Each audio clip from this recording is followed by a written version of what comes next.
상계 제당 조기 종남나 장추 빨두 당리 겹수지 탁기 진소 기빼 종남기 둘라 벤치 상계 두빨쇼. 예, 반갑습니다. 지난 1강과 2강에서는 이 기위와 발심 기도문을 바탕으로 해서 귀의 동기는 보리심에서 귀의 대상은 불법성 삼복계, 귀의 기간은 깨달음에 이를 때까지, 귀의 목적은 일체의 중생을 제도하기 위한 부처가 되는 것, 그리고 부처가 되는 방법으로는 육바라밀이 있다고 설명을 드렸었고요. 오늘 이 3강부터는 전에 이렇게 간략하게 설명드린 내용을 좀 더 자세하게 설명을 드리고, 또 나머지 다른 항목들에 대해서도 설명을 드리도록 하겠습니다. 그러면 먼저 이 귀의 정의에 대해서 살펴보겠습니다. 귀는 귀명이라고도 하는데, 뛰어난 사람에게 귀신하여 의지하는 것.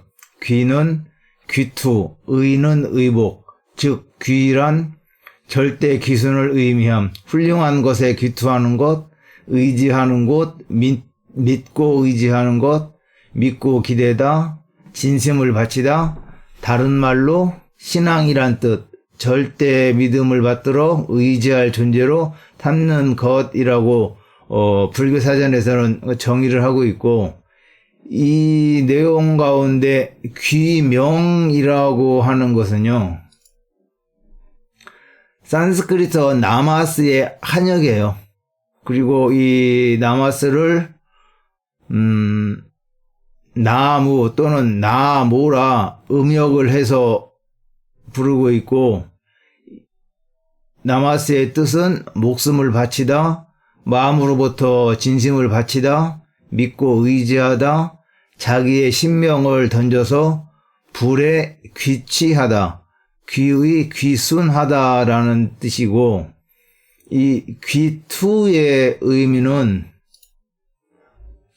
모든 것을 버리고 절대적으로 복종하는 것이란 의미인데, 여기서 산스크리트 나마스의 뜻을 한역을 해서 귀명이라고 하고, 음역을 해서 나무 또는 나모라 부르고, 그 의미로 목숨을 바치다, 마음으로부터 진심을 바치다, 믿고 의지에 바치다라는 뜻은 그래서 어느 정도 이해를 할 수가 있겠는데, 자기의 신명을 던져서 불에 귀취하다, 귀순하다로 표현을 한 거는 좀 선뜻 이해하기가 힘든 번역이라고 생각을 해요.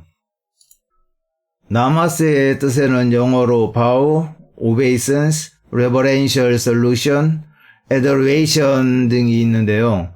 이 vow의 뜻은 절, 경례, obeisance는 경례, 절, 인사, 경의, 존경, 복종, reverential solution은 경건한, 존경을 표시하는, 존경심으로 가득 찬, 공손한 인사, 경례, 묵례 등의 뜻이 있고, adoration은 예배, 숭배란 뜻인데요.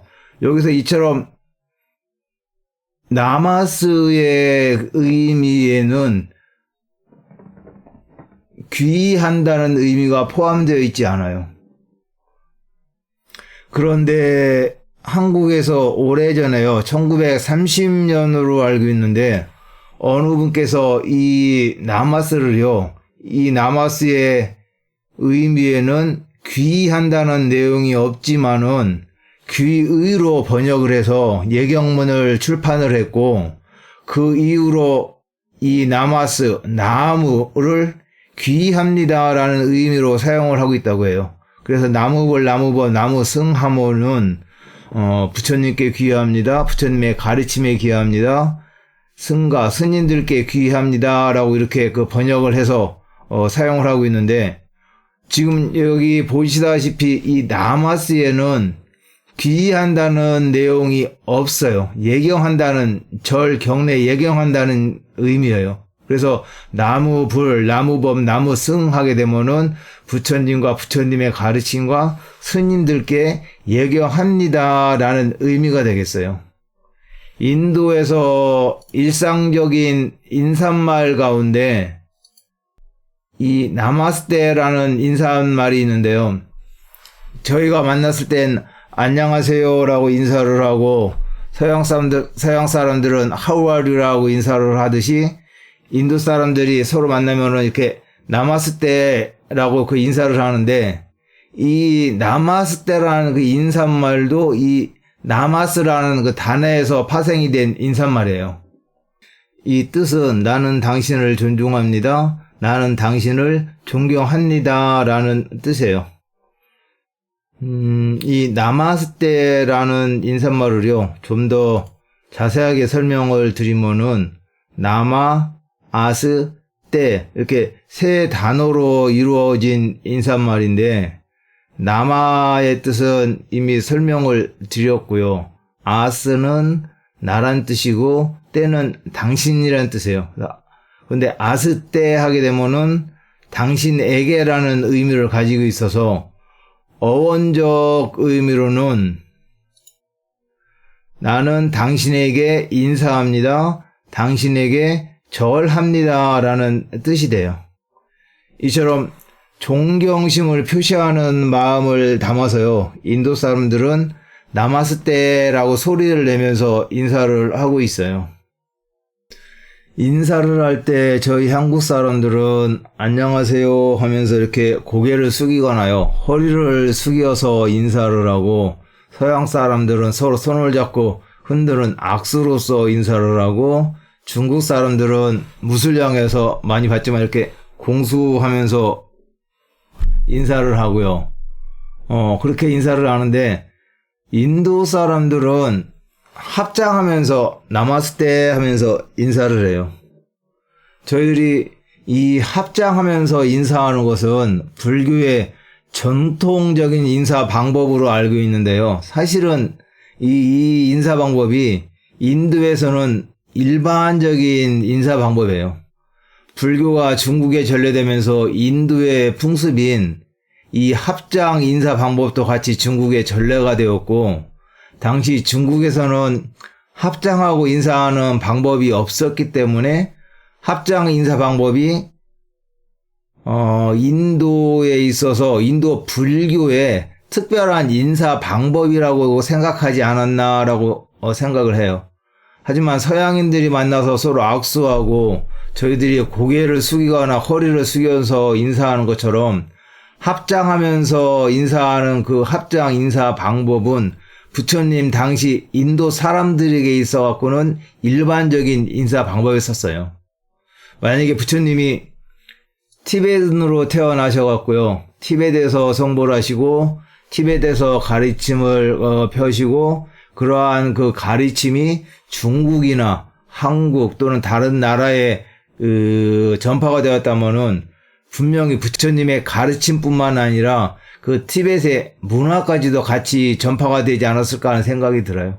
그러면은 그 티벳 사람들은 이렇게 혓바닥을 내놓고 인사를 하는데 그러한 그 혓바닥을 내놓고 인사하는 방법이 불교들의 인사 방법이 되지 않았을까 하는 생각도 해봐요. 그런데 달라이라마尊자님께서 말씀하시기를요. 두 손을 모으고 양 손바닥을 이렇게 딱 붙여서 합장하고 인사하는 합장 인사 방법은 당시 인도 사람들에게 있어서 일반적인 인사 방법이었었고요.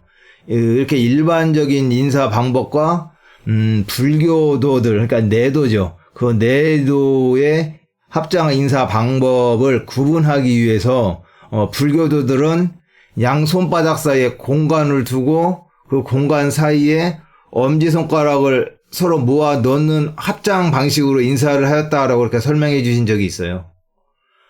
한국 불교에서는 합장을 할 때 이 손바닥과 다른 손바닥에 이렇게 사이가 뜨게 되면은 번뇌망상이 많아서 마음이 흐트러지고 집중이 안 되었다고 설명을 하고, 한 손은 부처님 마음, 한 손은 그 나의 마음이어갖고 자신의 마음과 부처님의 마음이 딱 붙어서 하나가 되기 하기 위해서는 손바닥을 서로 딱 붙여서 이렇게 합장하라고 설명을 하잖아요. 근데 티베트식 합장 방법은 조금 전에 설명드린 것처럼요, 양 손가락은 이렇게 서로 맞대고 그 안에 그 손바닥은 공간을 약간 이렇게 띄워서 합장을 해요. 그리고 그 띄운 공간 사이로 양 엄지 손가락을 모아서 이렇게 안으로 이렇게 넣어서 합장을 하거든요. 이런 식으로 합장을 하는데요. 달라이라마 존자님 법회에 참석한 티베트 불자들인데요. 이들이 합장을 하고 있는 모습을 보면은 이분처럼 이렇게 손바닥 안에 사이가 떨어져 있고요. 이분도 그렇고, 이분도 그렇고, 이분도 그렇고, 이분도 그렇고, 이렇게 이 양 손바닥을 띄워서 합장을 하는 것을 알 수가 있는데요. 이건 조금 전에 설명드린 것처럼 손바닥을 딱 붙여서 합장을 하는 일반적인 합장 방법과 불교도의 합장 방법을 서로 구분하기 위해서 이렇게 손바닥을 딱 띄워서 합장을 했다고 존자님께서 설명을 해주셨어요. 양 손바닥 사이에 생긴 이 공간은 공성을 상징을 한다고 달라이라마 존자님께서 설명을 해주신 적이 있고요.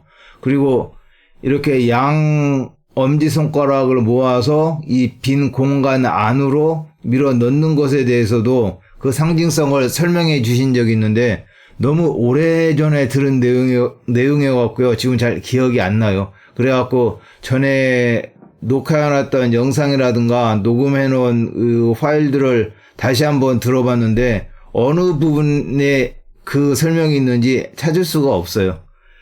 그래서 제 생각인데요. 한국 불교에서 합장을 할 때 손바닥을 서로 딱 붙이는 것을 부처님 마음과 나의 마음이 하나가 되는 것이라고 이렇게 설명을 하듯이요. 엄지손가락을 모으는 것도 부처님 마음과 내 자신의 마음이 하나가 되는 것을 의미하고, 이 모은 엄지손가락을 두 손바닥 사이에 빈 공간 안에 위치시키는 것은 공성에 대한 깨달음을 상징하지 않나라고 생각하는데, 이렇게 설명을 드려도 틀리지 않은 해석일 거예요. 아무튼 기위의 정의를 말씀드리다가 절, 예배한다는 의미인 산스크리트어 나마스를 음역하여 나무라 하고, 그 뜻을 귀명이라 번역하고 귀한다는 내용으로 잘못 사용하고 있다는 것까지 설명을 드리게 되었고요. 또 나마스가 경내 예배한다는 의미를 설명드리다가 티베트식 합장 방법까지 설명을 드렸는데요. 다시 귀의 정의로 돌아가서 인터넷 사전인 위키대백과에서요, 귀의 정의를 살펴보도록 하겠습니다. 그래도 위키대백과의 내용이요, 이해하기 쉽게 귀를 잘 정의해 놓은 듯한데요. 한번 읽어보면은, 귀는 불법승의 삼보에 귀투하여 믿음의 몸을 맡기고 신앙함을 말한다. 이를 삼귀라고 하며 불교 신앙의 전부를 나타낸다. 여기까지는 잘 정의를 한 것 같아요. 그런데 그 뒤에 내용들이요. 그리고 귀명은 범어 나마스의 역어로 그 음을 따서 나무라 하는데, 이는 귀한 마음을 말로 나타낸 것이다 라고 이렇게 그 사전적 의미를 정의를 했는데요. 이 부분이요, 그 음을 따서 나무라 하는데 이는 귀한 마음을 말로 나타낸 것이다 해서, 이는 이 나무인데 나무는 귀한 마음을 말로 나타낸 것이다 라고 이렇게 그 정의를 했는데, 이미 이 귀명이라는 용어하고 나마스, 나무에 대해서 설명을 다 드렸기 때문에 다시 설명드리지 않아도 이 사전적 의미는 뭔가 좀 부족하고 어색하다는 것을 느끼실 듯합니다. 아무튼 사전적 의미의 귀의와 저희들이 염송하는 이 기의와 발심 기도문의 내용에 담긴 기의의 뜻을 서로 합쳐서요, 새롭게 기의의 뜻을 정의를 해보면은요, 저희들이 염송하고 있는 기도문에서는 귀의를 티베트어로 깝수치라고 표현을 하고 있고, 그 뜻은 보호하고 지켜주시는 분께 간다라는 의미이고, 이러한 그 의미를 담아서 귀의를 다시 한번 정의를 해보면은요, 귀의는 윤회의 고통에서 벗어나 불가를 성취하고 다른 중생들을 또한 이와 같은 고통에서 제도하고자 모든 것을 버리고 진심을 바쳐 보호하고 지켜주시는 불법성 삼보를 믿고 의지에 깨달음에 이를 때까지 수행함을 말한다라고 정의를 해보았습니다. 이 위키백과 사전의 귀의 정의에서요, 요 중간 부분은 읽는 것을 생략을 하고요, 요 밑에 보면은 무엇 때문에 삼보에 귀의하는가에 대한 그 설명이 있는데, 이 부분에 대해서는 다음 강의 때요, 그러니까 차후 강의 때 귀의 대상에 대해서 설명을 하면서 좀 더 자세히 설명을 드리도록 하겠습니다. 그럼 오늘 강의는 이만 마치도록 하겠습니다.